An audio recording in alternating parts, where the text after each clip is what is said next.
धन की लूट तो हो रही, लेकिन तुम्हें धन दिखे तब ना। नदी बही जा रही लेकिन तुम्हें प्यास लगे तब ना, तो तुम पियो।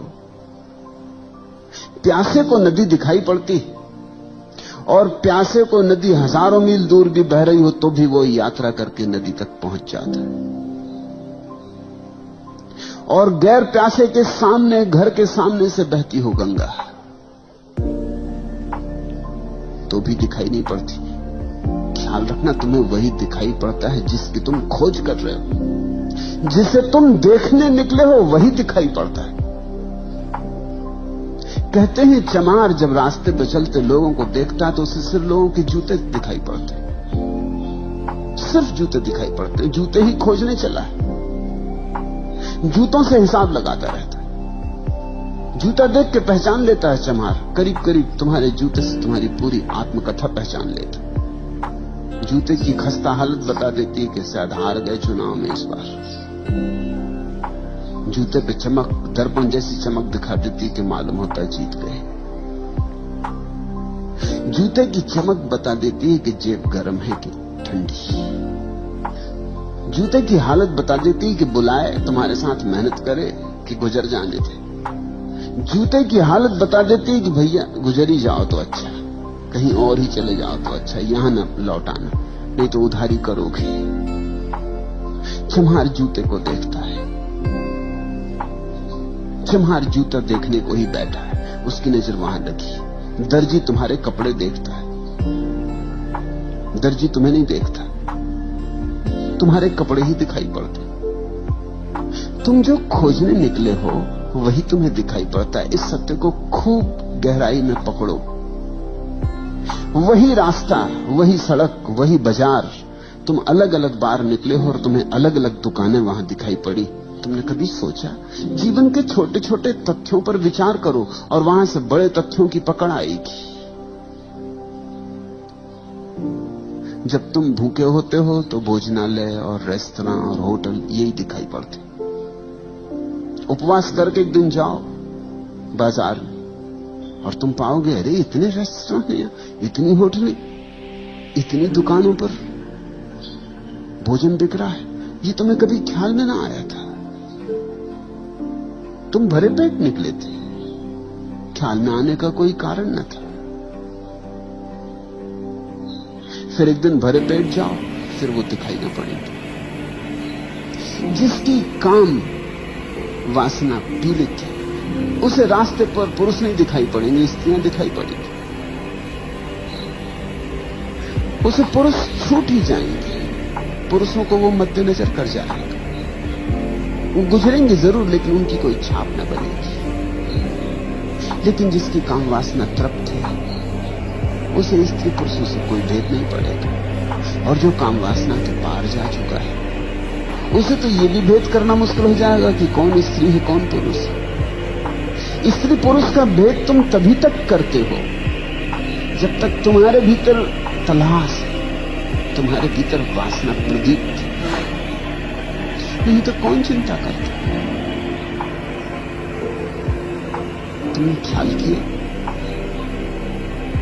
तुम वही देखते हो जो तुम खोज रहे हो। तो पलटू तो कहते हैं कि भागवत धन की लूट हो रही, ये सामने ढेरी लगी है, लूट सको तो लूट लो। खड़े खड़े क्या देख रहे हो? पलटू कहते हैं। लेकिन जो खड़े खड़े देख रहा है उसको वहां धन दिखाई नहीं पड़ रहा, उसे वहां कुछ भी दिखाई नहीं पड़ रहा। या ये भी हो सकता है कि जो लूट रहे हैं वो उसे पागल मालूम होते, क्योंकि जब उसे धन नहीं दिखाई पड़ता और ये टूटे पड़ रहे हैं तो पागल ही तो मालूम होंगे। ये किस चीज पे टूटे पड़ रहे हैं? यहां कुछ भी तो नहीं है। उसे लगेगा ये सब मन की कल्पना के जाल में पड़ गए। ऐसी तो होता है, तुम यहां बैठे हो, जो लोग यहां नहीं है वो तुम्हें पागल समझते हैं, वो पागल समझेंगे,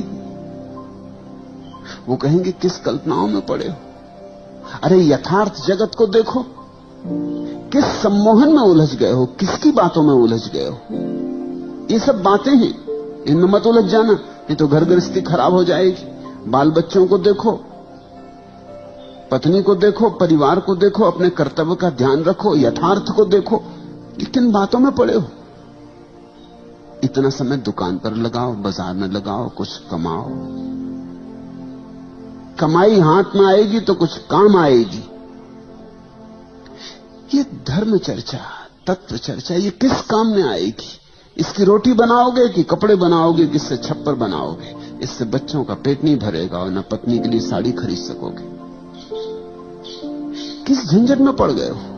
लोग तुम्हें समझाते हैं, लोग तुम्हें कहते होंगे अभी भी लौट आओ, अभी ज्यादा नहीं गए हो, नहीं फिर पीछे लौटना मुश्किल हो जाएगा, कहीं ज्यादा मत उतर जाना इसमें, होश हवास ना खो देना, औरों ने खो दिया है। उनकी बात भी ठीक तो है, उनकी तरफ से ठीक ही है।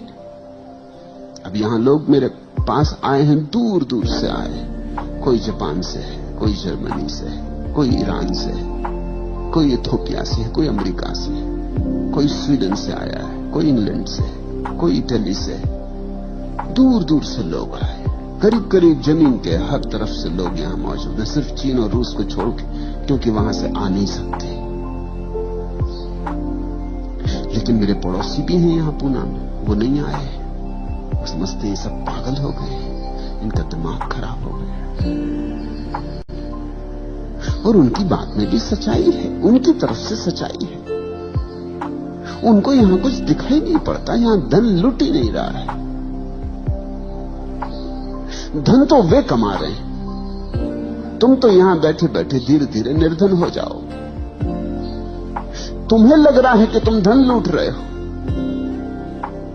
तो एक बात समझो, धन और धन भी तो देखना पड़ता है। जिन्हें बाहर की वस्तुओं में धन दिखाई पड़ता, उन्हें भीतर की वस्तुओं में धन नहीं दिखाई पड़ता। जिन्हें भीतर की वस्तुओं में धन दिखाई पड़ जाता, उन्हें बाहर की वस्तुओं में धन नहीं दिखाई पड़ता। बुद्ध ने अपना राजमहल छोड़ा तो उनके सारथी ने, जब उन्हें छोड़ने गए जंगल में, उसने उनके पैर पकड़ लिए। सारथी ने, बूढ़ा सारथी, बचपन से बुद्ध को रथ पर घुमाया किया है, बचपन से बुद्ध को पढ़ते हुए देखा है, उसका भी बेटे जैसा लगाव है बुद्ध से।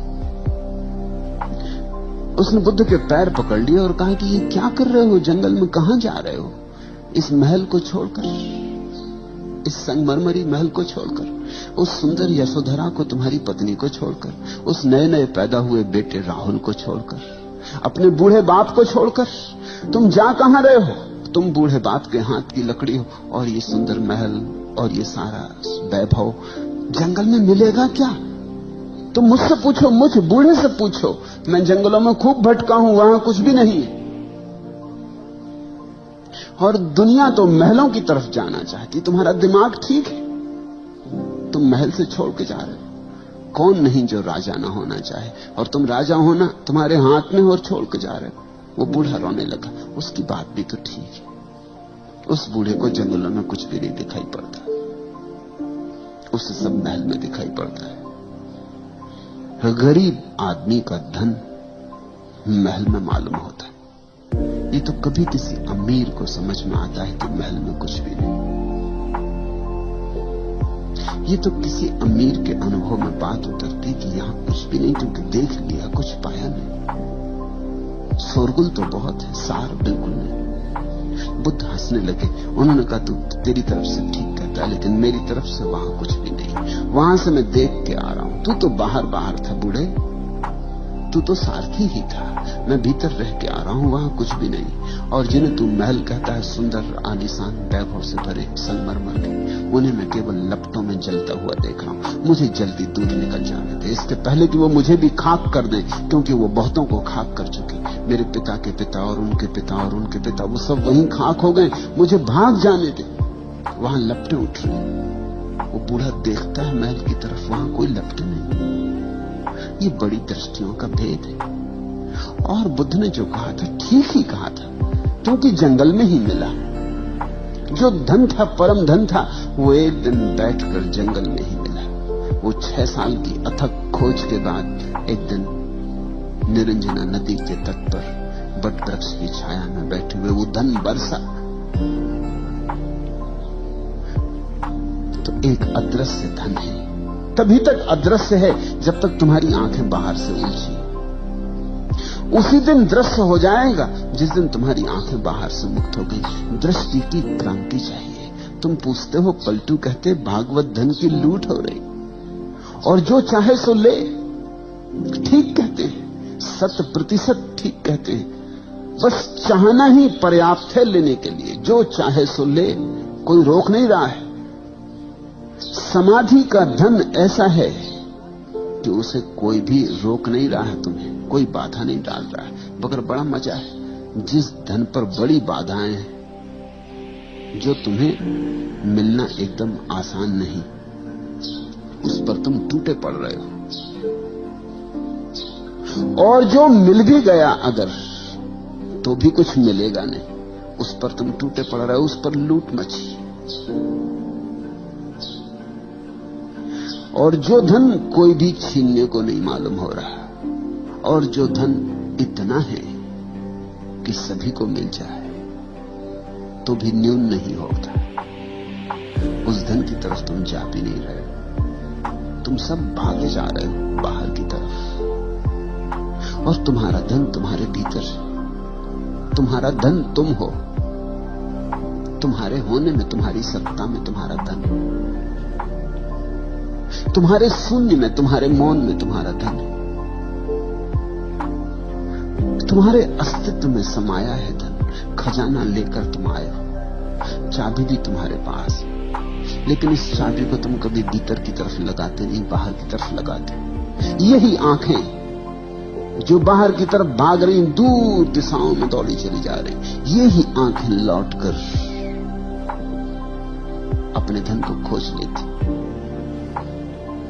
यही हाथ जो और सारे संसार को पकड़ते फिर रहे हैं, इन्हीं हाथों में छिपी ऊर्जा भीतर की तरफ लौट के परम धन को संभाल लेती। लेकिन कोई रोकता नहीं, फिर भी तुम उसके प्यासे नहीं। तुम अभी संसार से थके नहीं। तुम्हें लगता है यहां शायद हो, आज नहीं मिला कल मिले।